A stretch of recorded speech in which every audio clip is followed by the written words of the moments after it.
የህሊና ጸሎት ለጎፋ እየተካሄደ ነው።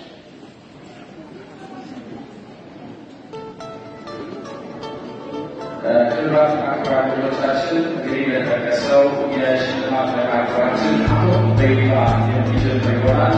በቅድሚያ የህብረተሰባዊ ድርጅቶችን የምንሸልም ይሆናል።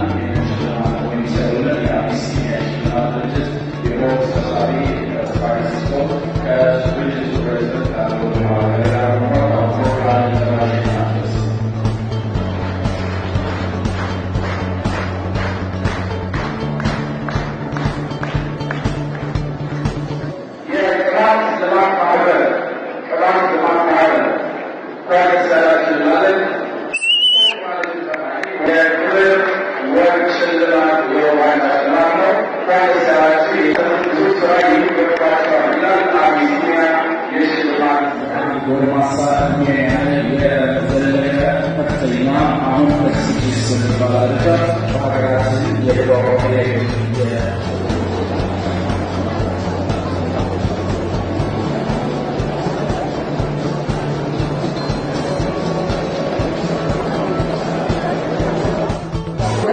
ህዝባችን ለዚህ ማህበራችን ደረጃ ድረስ በጣም ደስ ብሎኛል። ቀጣይም ደግሞ ሁሉ የልማት ጥናት ዳር ላይ ለማድረስ ምንችለውን ያህል መስራት እንዳለብን ነው።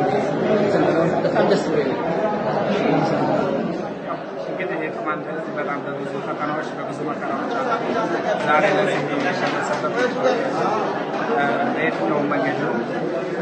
ህዝብ ለህዝብ የወጣቶች የልማት ድርጅቱ ለዚህ ደረጃ ደርሶ ማየታችን በጣም እጅግ ደስተኞች ነው።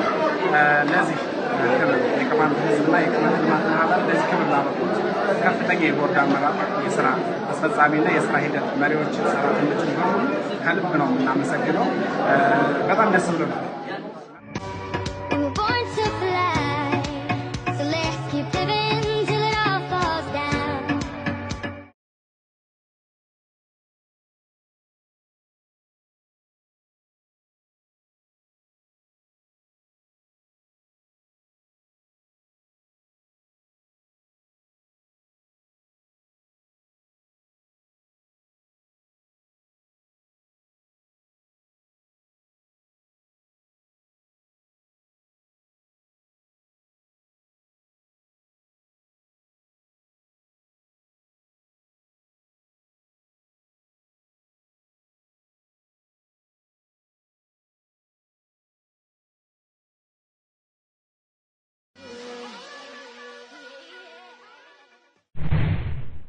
Nishna